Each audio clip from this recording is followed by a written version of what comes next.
No airbags here. We die like real men, is what I saw on a vehicle today. Yes. And as I look deeper in through the back of the windshield, kind of like a peeper, which is kind of like this camera angle. It kind of looks like a chat roulette, peeping Tom, someone playing at a camera. And I just happen to be talking into a microphone. So you were secretly peeping. Meeping. But yeah, no airbags here. We die like real men. And of course, it was a lady driving the vehicle. Middle-aged lady. Presumably. I don't make assumptions. You know, people either age really fast or they don't age at all. It's kind of weird. No one just looks their age anymore. You know, I just need you. I just need people to look their age, you know? But it's maybe one of the dumbest stickers I've ever had or I've ever seen. It literally makes no fucking sense. First of all, I'm pretty sure it's fucking illegal to go to a car shop and have them take your airbags out of your vehicle beyond safety. 2, imagine trying to tell your kids, they'd be like, how did dad die? How he got in a car accident. And be like, oh, was it the sudden impact from the airbags? Like, no. We took the airbags out because your dad's a real man. So you inhibited the ability of me having a dad from the age of 6 to the rest of my life, the most important years of having a dad, because he died like a real man. Right. That is the type of fucking logic you get out here. And you know, I don't know who's in charge of making these bumper stickers, but you need to bump it to a new career, because you're just out here creating fatherless children. It actually makes people, like, that's not even like a cute sign. That's not even some like, oh, I have 4 dogs, and it's like one of those little family tree stickers where it has a bunch of people, and then like,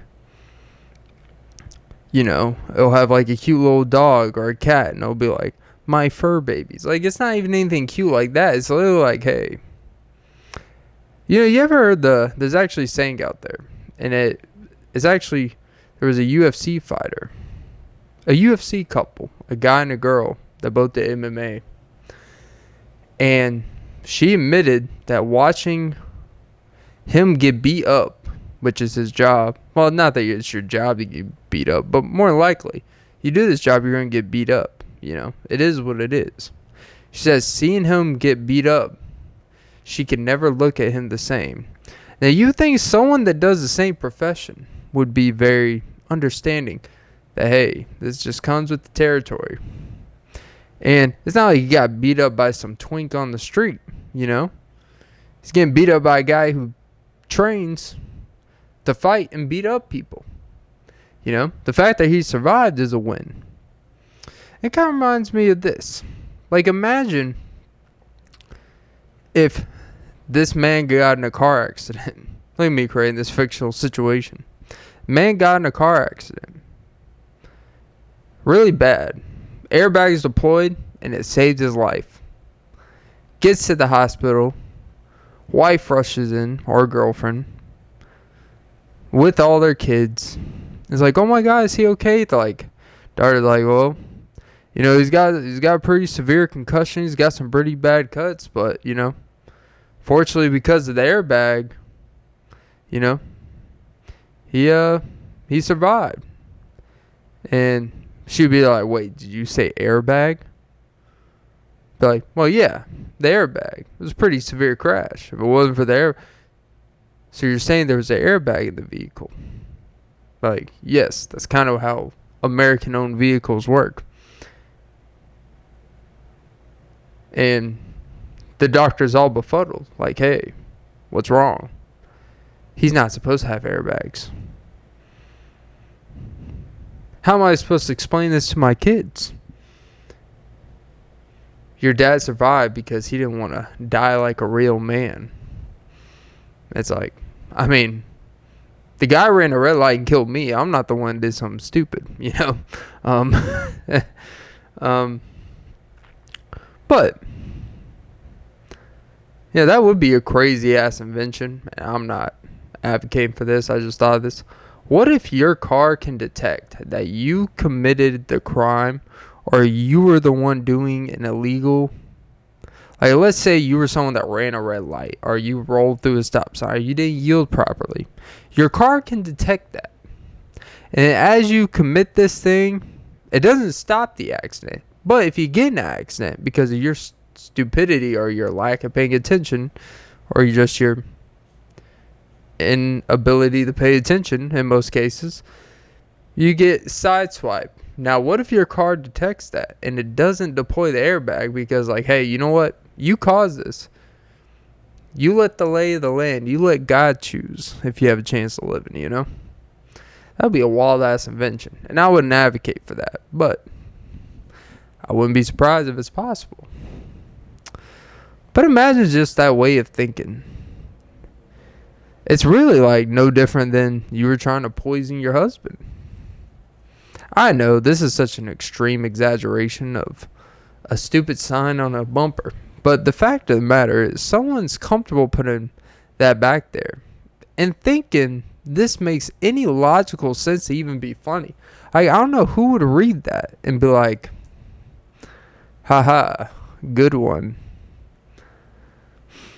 Because there's nothing good about it. You know, we make these laws for bikers to wear bikes. Or for bikers to wear bikes. What a dumb fuck I am. For bikers to wear helmets. And then, apparently, I'm supposed to deploy an airbag out of my vehicle to make someone feel like... I guess in this instance, imagine if you're the guy in that vehicle. Being like... He's like, oh, no boy, no man of mine is getting behind the wheel with the airbag that could save their lives. And you're like, oh, okay. So I just got to take the fate of an 8,000-pound vehicle, smash into me at 80 miles per hour while I'm completely sideswiping unprepared. Well, a real man would survive that. It's like, yeah, no amount of shoulder presses are surviving that. I'm sorry. That's not how being man-made works. I don't care if you can deadlift the gym. It doesn't really matter. But I don't know. I've never been in an accident where airbags were deployed. I don't think so. Not that I can remember. Maybe I was knocked out by one. Didn't even know.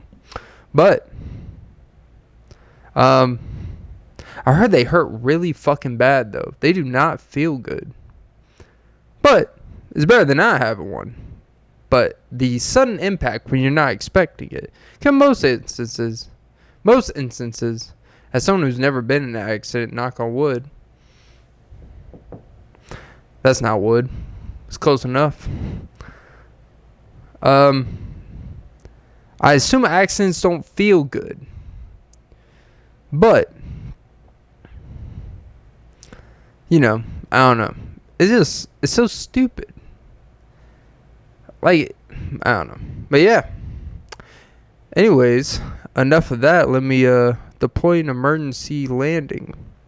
Welcome to episode 281 of the Offbeat Podcast with Clint Nelson. I'm your host, Clint Nelson. Don't forget to like, follow, comment, subscribe, hit the notification bell. Most support, ladies and gentlemen. Don't forget to suck some titties. Yeah. Recording this on 10/12. Jesus, my speaking needs a speaking engagement class. Recording this at 10:12 p.m. Eastern on June 7th, 2024. for the archives. And you know what that means? That means in 1 hour and 48 minutes, it's a pretty big event in my life. Something that changed my life greatly. It will be the 3-year anniversary of this podcast, where I recorded probably as much episodes in the first year than I have the past 2 combined. But that just shows priorities, and your will of commitment has completely waned. But you know what? That's the beauty of the beast, or the nature of the beast, or the belly of the beast. I do have a lot of hair. Even though beast is a very relative term. It's like chupacabra. Or more like chalupa-cabra. I wouldn't be surprised if Taco Bell probably uses like 0.5% of chupacabras in their meat. But yeah. 3-year anniversary of the pod. Boy, has it changed. And as I'm recording in a unfamiliar setting, I kind of like this setting. Yeah, I've gone through many setting changes. I miss the old, the best relaxed ones are ones where I'm laying down in bed. It's actually kind of nice. I'm not going to lie. It's got a nice at-home feel. It almost makes you feel like you're at home with me. No, you get to look at the same mold that I do. But good times, I think I do this every year on June 8th. It's more important than my birthday. This day changed my life, changed my trajectory, changed my purpose. That sounded gay. You guys have seen, felt, and the new surge, it's crazy. When you don't post as often, it gives people actually time to listen back. I've had a recent, wave of plays. I don't check the analytics often. I'm kind of a busy man now. But the audio analytics, last 30 days have been kicking. Kicking like Post Malone say. Kick it like Jackie Chan. I never get the whole Post Malone thing. Not saying he's not good, but I don't get the whole mass appeal. It's like he's hip hop, but you would not say Post Malone rap battle lyricist type of thing. But at the same time, he's not really pop, because I don't know. I don't really think his music is catchy. It seems kind of repetitive. But he can actually do music well. He can play guitar. He can kind of do country, rock. But the genres he's most known for are probably the ones he's not really all that into. It's kind of weird how that works. But yeah. That is what we do on this pod. We go off on nonsensical rants. And I look around and find something to talk about. But don't worry, we got a jelly-packed show. So jammed up that I put peanut butter on my nipples and call it a day. But yeah. So,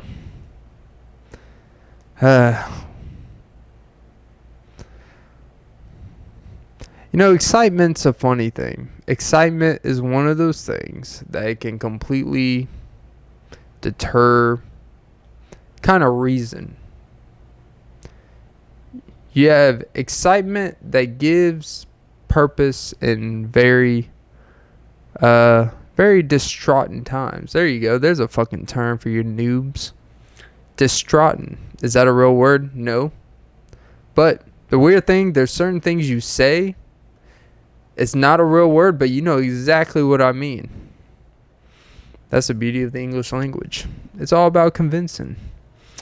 I feel like a complete gaslighter of the English language. It's I don't need you to look it up. No, don't look it up. You need to trust me. Have blind faith in me, baby. Speaking of blind faith, Gorilla Mine. Today's non-sponsored sponsor, strawberry candy. Ooh, I love candy. And it actually tastes like more like strawberries than strawberries. Ooh, yeah. That shit's good. Real good. More like real Megan good. uh, all you need to do is get in a domestic abuse situation and Megan Good's by your side. Alright. He was proven innocent, but, you know, seems like a weird time to want to start a situation with someone. But, you know, we seek trouble. I'm a man. I don't seek trouble. I seek a creature of habit. I like doing the same stuff, and I'm more than happy with that. It makes me want to travel the world, even if you can't really travel. I mean, you know, not well. I can travel, but, I was actually watching a movie called Up in the Air about a few weeks ago, I think. It's this movie with George Clooney where he's in... I'm trying to remember exactly what he does. His job is to... businesses hire him. He works for like a firm, or not firm, but like a company where their job is... he flies to their business and he fires people directly because the companies don't want to do the work. I've never been fired. You know, I've actually never been fired. Are there times I wish I'd be like, yeah, that would be kind of fun. Them just being like, you suck. Or, hey, we have to let you go. Hearing those heartbreaking words to change your life. I've always wanted to be fired. Not like really wanting to be fired. But it's like, you know, anytime something's never happened to you, you're always intrigued how it would be. But anyways. That's up in the air for now. Yeah, I don't even think they would have to tell me. I probably would just know, like, yep, that action will do it. But no, the dude's job is to go to businesses and fire people. And you know, typically it's to fire a mass amount of people at a company when they have to do layoffs and the bosses are too pussy, or there's a, you know, severance package he offers them, and there's a way. It'll be a weird job, right? Because you're getting paid well.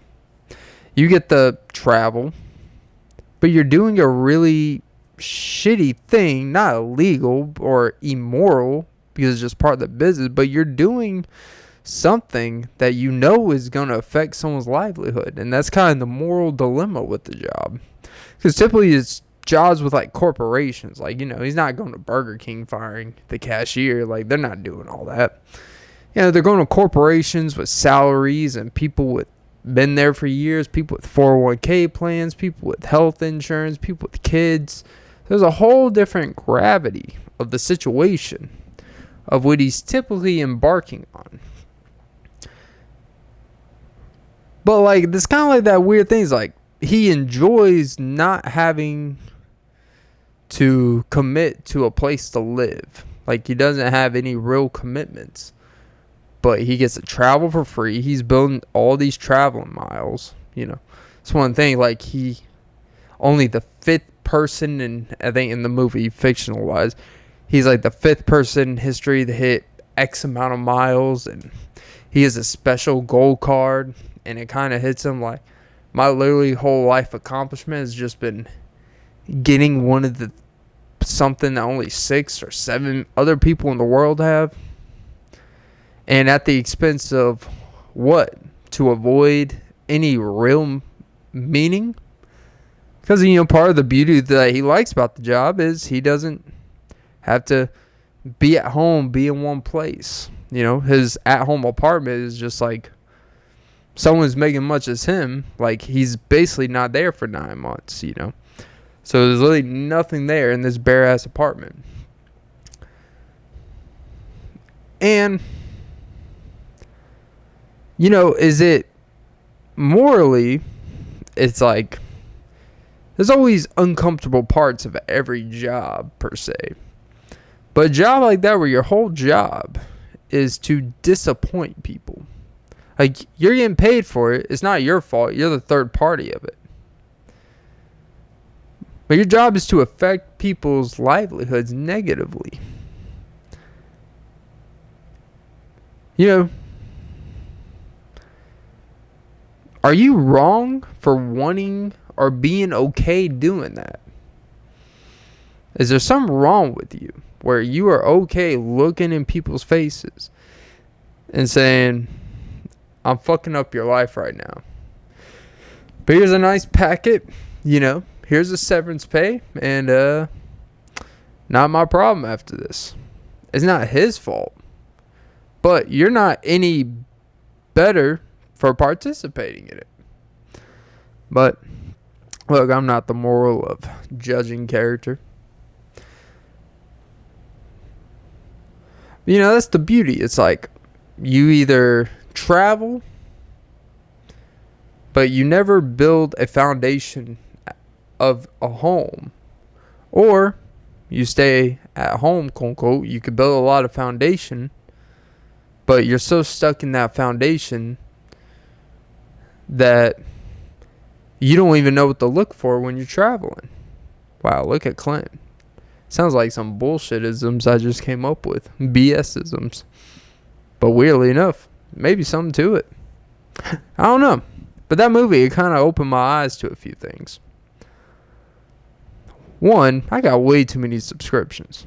I think there's actually apps like Rocket Money where it tells you everything that is wrong, or not everything is wrong. Well, it can be. It basically goes through every bill, subscription, thing you pay for, how much money you spend on this and that, or you could just, I don't know. If you can't do that through your own bank, then your bank doesn't want you to actually pay attention to what you're spending your money on. But it's kind of weird. We have to use banks. Think about the crazy process of what having a bank is. And I'm not this anti-federal banking guy. What I will say, I understand the purpose that having a bank, your money is insured if you were to lose it, right?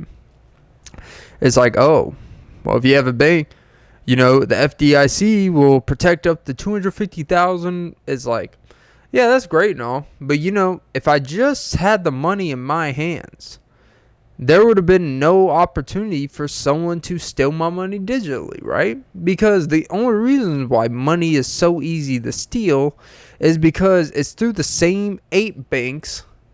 One bank has the same routing number for every fucking person. The only difference in the account number is a few digits. That's not that hard to figure out. Everything is saved inside of our computers because we're too lazy to want to fucking remember shit. Everything is auto-saved. Everyone's shit is being sold.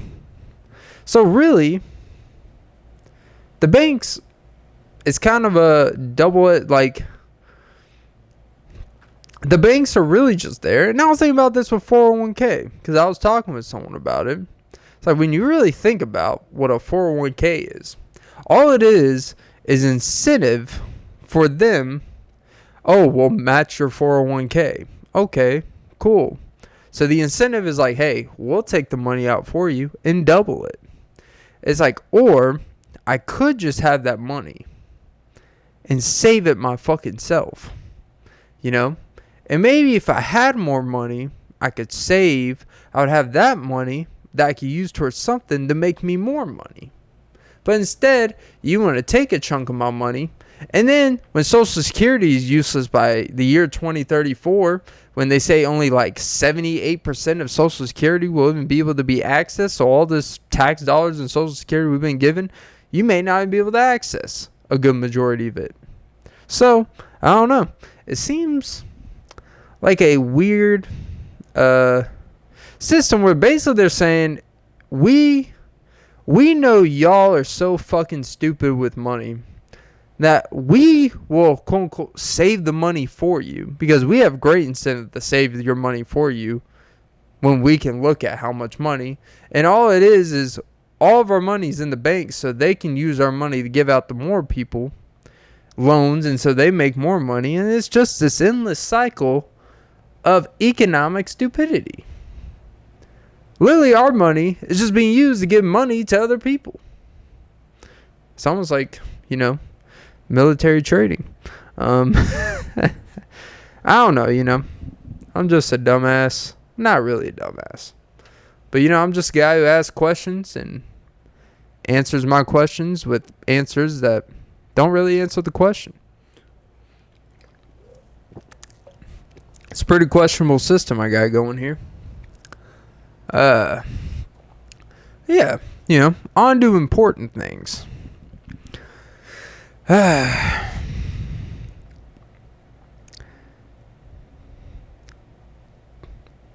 gotta say, I've come across a lot of situations. I'm a man. I try to be very mindful.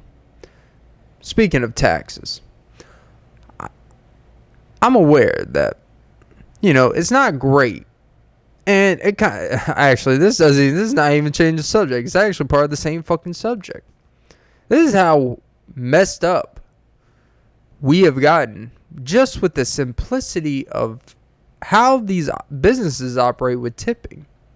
This is, by the way, this is not an anti-tipping rant. It is how disproportionate tipping has gotten that waiters and waitresses have to resort to means just so they don't get fucked.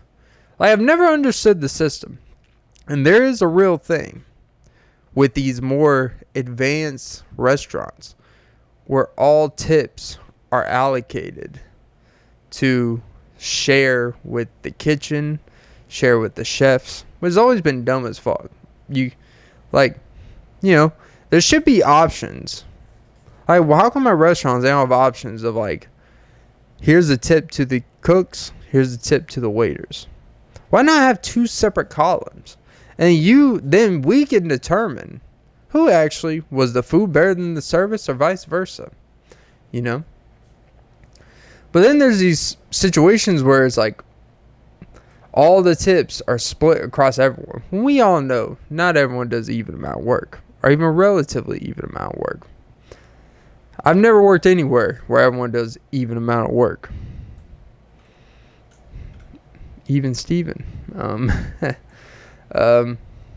But it's gotten so bad that we've created the automated where you tip on a credit card. And it's convenient. I'm going to be honest, most of the time I do. It's convenient. I don't carry cash around. And it's by design. What can I say? Everything is... Like, I have to go out of my way to actually get cash since, I make my money illegally. And it's one of those things where you have a disconnect in how much money you spend or not spend, for one. That's why, really, they created it like this. Two, it's a way where they can actually just track how much people are making. But the incentive is, it's convenience. It's like, but now tips are being taxed on top of how much someone's making hourly. And so really, people aren't really making that much. It's gotten to the point where now we have waitresses asking you to CashApp them. I don't want no waitresses' name in my CashApp. It looks like I'm sending money to a sex cam website. That'd be the cheapest sex cam website I've ever seen advertisement. $8. They probably get you like 30 seconds. Not that I would know. That's for people who want viruses on their computer. But, it's just weird because now I gotta have random ass people in my Cash App or random ass people in my messages if I gotta tip them through these automated means. And don't even get me started on these restaurants that fucking make you scan a QR code on your phone to fucking look at their menu. If I come to eat at your restaurant, the whole point is to get away from my phone. Is to get away from the noise. I don't have to go there and scan and look at my fucking phone to see your overpriced tortellini. Just give me at the very least, just print out some fucking weak ass paper. Maybe scan a fucking QR code to look at your menu. But you know what? It's become so normalized That's the type of lazy shit we let these restaurants do to us. We have to go through a third party means to just fucking tip our waitresses. We have to scan a QR code to look at a fucking menu. What if I went to the restaurant and my phone was almost dead? I can't look at your fucking menu? You can't print out? Like, how hard is it to spend a couple $100 to send out to make 40 laminate menus one time for the convenience? People can look in the menu and they will probably spend more money that way anyways. They have to scroll through their phone, going to the next page, this, that, asking questions about this. Like, actually, you gotta go to the next one and scroll. Oh, was it? Oh, I can't fucking read. Oh, okay. Then I got my brightness on fucking full. Then my phone will probably restart if I'm, looking at the appetizer. It's just so... It's designed for convenience, but it's now inconvenient. Going out is supposed to be convenient. And now, it's become more inconvenient than ever. But Jesus,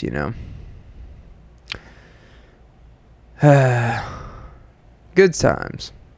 But yeah, it's a little something to get off the breastbone. I don't even know if that's what you call a male breast. More like the breast gyno bone. I would like a little gyno. Make me feel like a real human again. A flawed human. That's what I need. I need to get a little puffy again. I need to go on a quote unquote dirty bulk, as they say. I need to go on a dirty bulk just to, get the lean tissue out of me, Get a little puff. Not daddy, but, some girls like the puff. Jesus, Clint. You're such a nincompoop. I think there was something I meant to talk about on the previous episode. No, I already did that. I don't know. But yeah.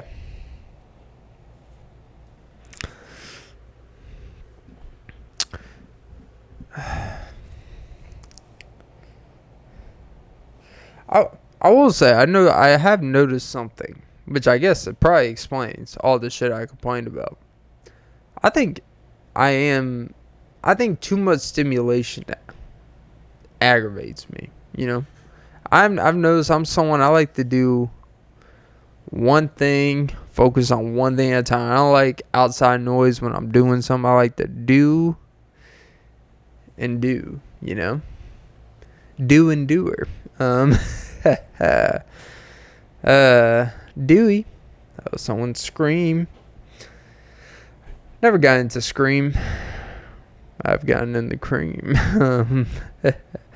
You say you want a serial killer, baby. Pew pew. Yeah.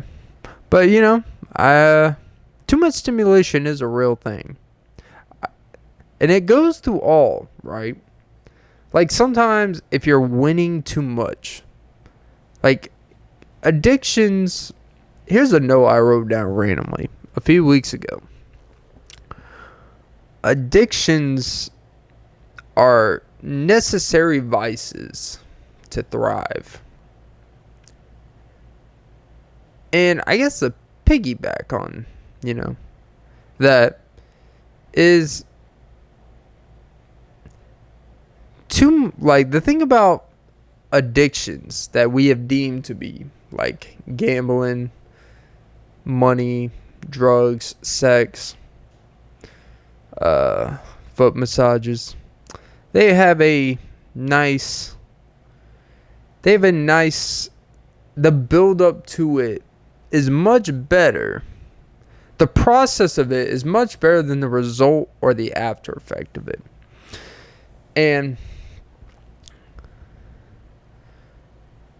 But there are these necessary vices to feel alive. Because we have so much stimulation that these things are almost more necessary than ever to actually be less stimulated, if that makes sense. Because there's so much stimulation that it numbs you.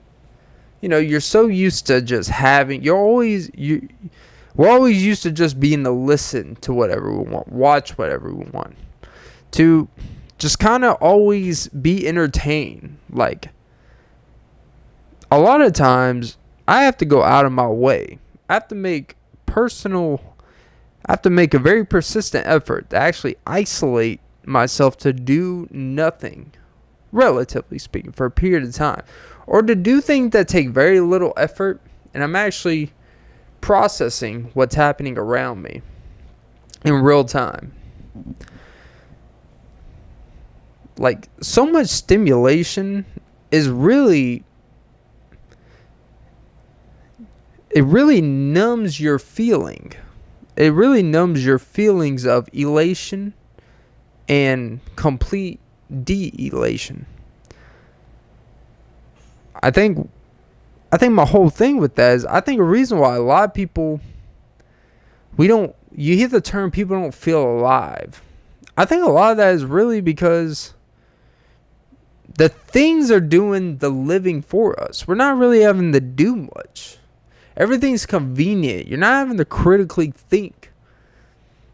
Like GPS. Like, back even like 10 years ago. Like, you know, you would have to print out things, or you have to read instructions and really pay attention while you're driving. Take a left here, died, take northbound, 278, blah, blah, blah. Now, it's literally some automated bitch saying, take a left, 250 feet, 150 feet, 50 feet, now. There's a cop car on the right. There's a red sedan eyeing your behind, you know? Stuff like that. Everything is just like spoon-fed to you. And I remember in school, they were like, oh, it's like part of learning how to solve a problem was being able to go through the trials and errors yourself and feeling the effects of failure, and not being spoon-fed of like, all right, what to do next, you know? I'm not going to lie. One of the biggest cheats, if you had a nice math teacher, would be asking a lot of questions, going to after school. So then when the test came, like every other question, you raise your hand. He'd come over to you. Like, so I did this. Do I do this? And be like, well, I can't give you the answer. But just think about, if you did X, why would you do Y? And you're like, that's a good question. And then you start putting a letter down, and he'll start looking at you like, you sure about that one? You know, basically, you know. It was spoon-fed. And now, and you know what? You never get better at the things you're spoon-fed. And so we have so much, we don't even have to seek out nothing. Everything is spoon-fed that we don't actually have to accomplish getting decent at something, which brings self-adulation or brings excitement. I think that's the biggest thing. There's nothing that we have to do or learn to bring excitement or constant attention. Like, there's no ramifications if we wander off. I think that's why we have more of an ADD epidemic, attention deficit disorder.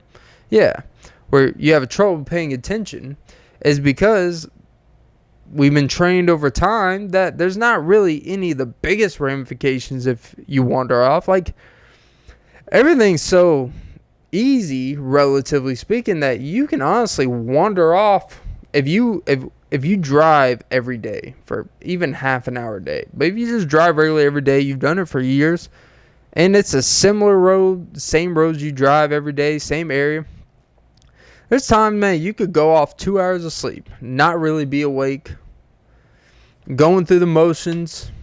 You can literally drive like 5 minutes without knowing anything that happened. But you just like know, just based off peripheral vision, green light, red light, there's a car near, blah, blah, blah. Like, you have a gauge of just how to do things without actually having to be present.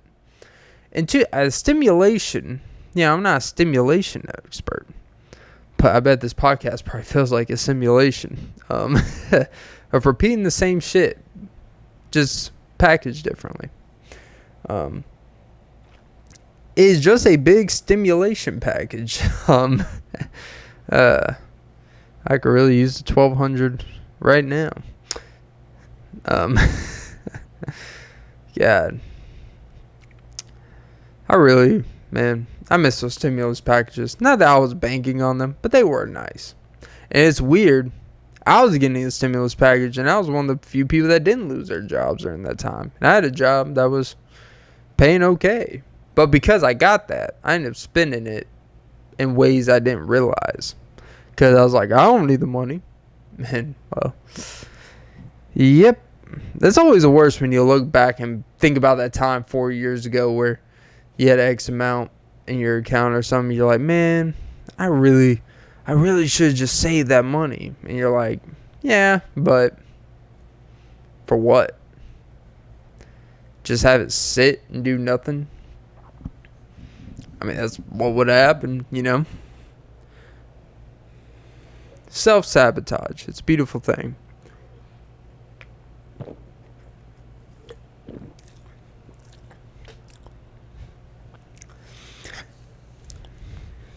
But maybe self-sabotage is one of those narcissistic traits that we have that actually keep us in check. Look at Clint just making shit up, making you believe that this shit's believable. It really is self-sabotage is one of those things where if we didn't do it, we would never feel. I think self-sabotage is kind of like speaking to the being stimulated part. When we get too comfortable or when things are just like not interesting enough, we self-sabotage just to create intrigue in our life, you know? And it keeps us in check that having why am I doing this, that? And then you put yourself in a really bad situation, which brings purpose again to what you're doing or desperation of what you're doing. And then you're like, oh yeah. And then it creates a cycle of just never getting ahead. That's the beautiful thing of self-sabotage. But it is one of those things. Is it a narcissistic behavior? To really just feel like you can fuck everything up and find purpose again and find divine intervention? I should really start a cult. I think it would be cool. Have an LLC. Call it Cult Sabotage. That'd be a cool ass cult. I would join just because you had the balls to put sabotage in the cult. In the name. Yeah. Regions Bank would probably fund that. But like, sure, bank loan for this. What could possibly go wrong?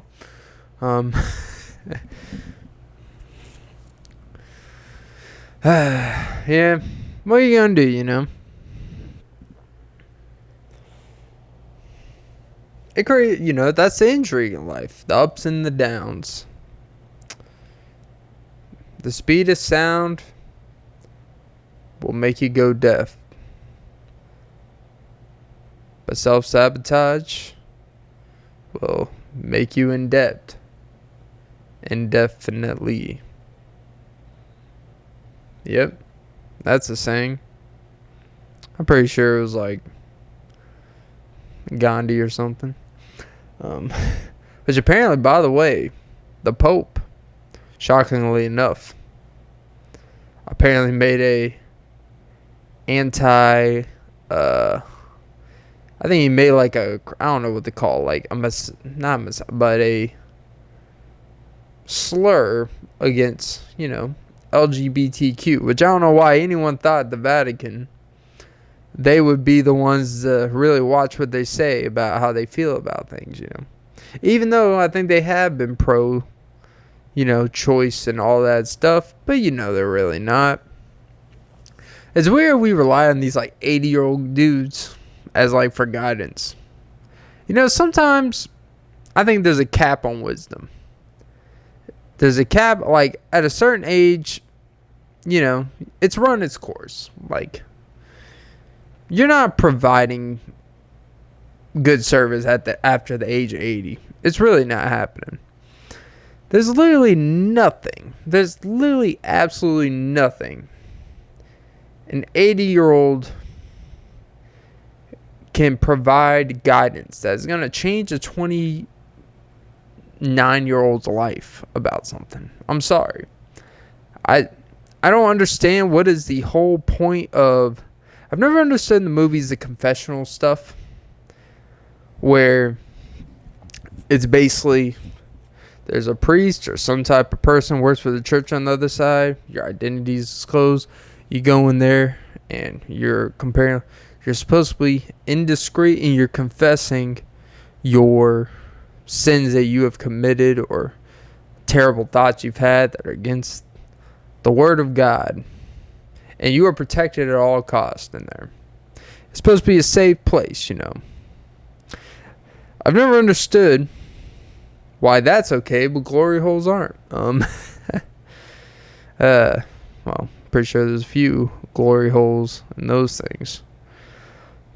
The blades of God's glory. I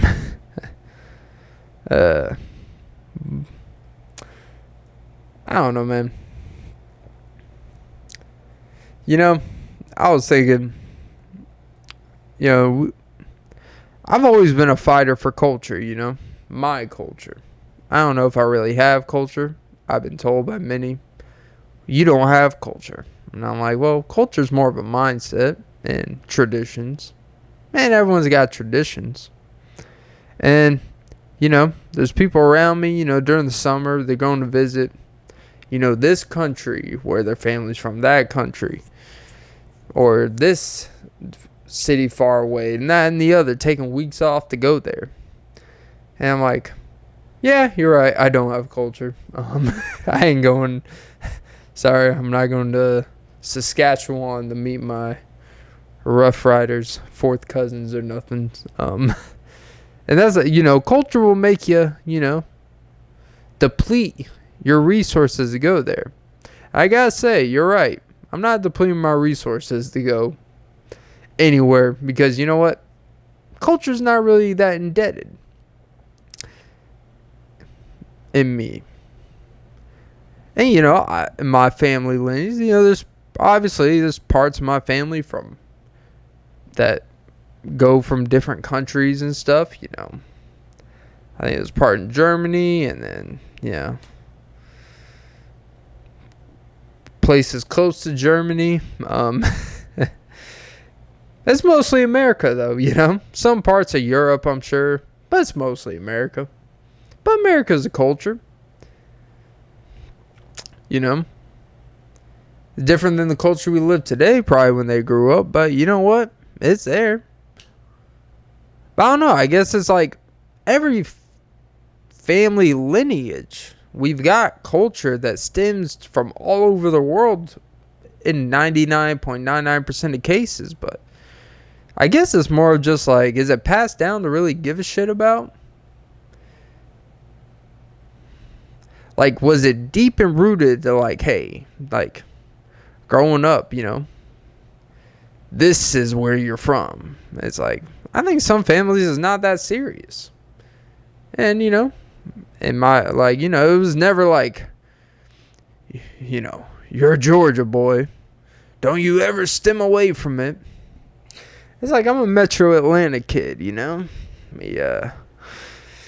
We dabble in the places that are convenient that feel cool. And, you know, we know where to see some Georgia peaches.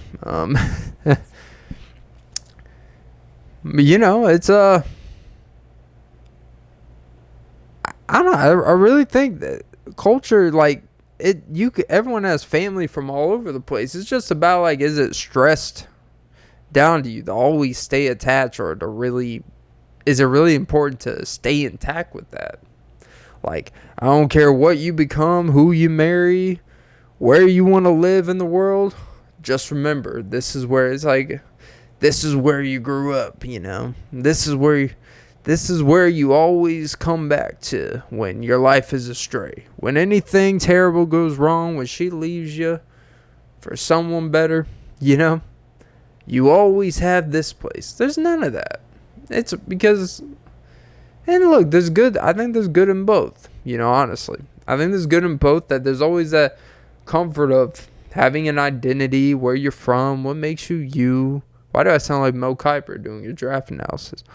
What makes you you? He runs a 4.3, great coverage speed, kind of lacks agility, backpedal, But then there's also the other side where sometimes if you're so attached to a culture or, your family lineage, that sometimes you're so attached to that you could kind of never forge your own identity to actually really see if that's the version that you're obsessed with being. But then, I don't know, then you could be one of those people that you get shunned from your family because, you turned Amish or something, Someone convinced you to be an escort, and you're like, yeah, that's not a bad deal. But, and, it gives you, like, some type of direction, I guess, where, like, no matter what, this is who you are, which is a lot of good in most cases. Then there's the other side where it's like, I guess more on my end, where it's like, I'm not really attached to a region of America. I'm not really attached to, family lineage somewhere. So, like, I can literally create my identity as I get older, no matter what. I'm not subdued to, don't forget, this is where it all started. It's like, hey, just don't become a drug dealer. Don't get anyone pregnant before you're ready. And don't go to prison. And don't do meth. That's typically pretty standard life rules. You do all those things, typically, things will be just all right. So, it kind of creates that openness to, like, I can be... It's like a kid going to a job fair. I can be whoever I want to be. And then there's going to be some statistical and now analysts there be like, well, considering your environment, where you're growing up, your race, your city, your economic opportunities, the schools you go into, you actually only have a 4% chance of ever becoming that. So you should probably think it's some more realistic, But, I think there is some type of beauty to not being so attached to having a culture. Now, look, if I had a profound culture I'm from like that, I would probably have a different answer. But I think there's beauty in both. I don't think there's anything wrong for having a strong culture, tradition. And I don't think there's anything wrong from not having one. Because I think you're much more probably to really be open to creating your own identity of the type of culture or traditions you want. You have your pickings out here, That's the beauty of North America. You can be whoever you want to be, even if it ain't who you want to be. Damn, that's actually a pretty good ism. You can be whoever you want to be, even if it ain't who you want to be. Damn. I really think I did something there. That's the dumb part. I'd be saying shit and be like, man, wow. Say it again. Or be like one of those dumbass hoes on Instagram captions. Take notes. And then they put the little note caption. It's like, you don't even know what hand you write with. It's always the one that say take notes. If you saw them take notes, you'd be like, no one can read this shit. Take notes of how to take notes. How about that? Take a note. But yeah. Anyways, I guess the moral of this pod is 3-year anniversary of the pod.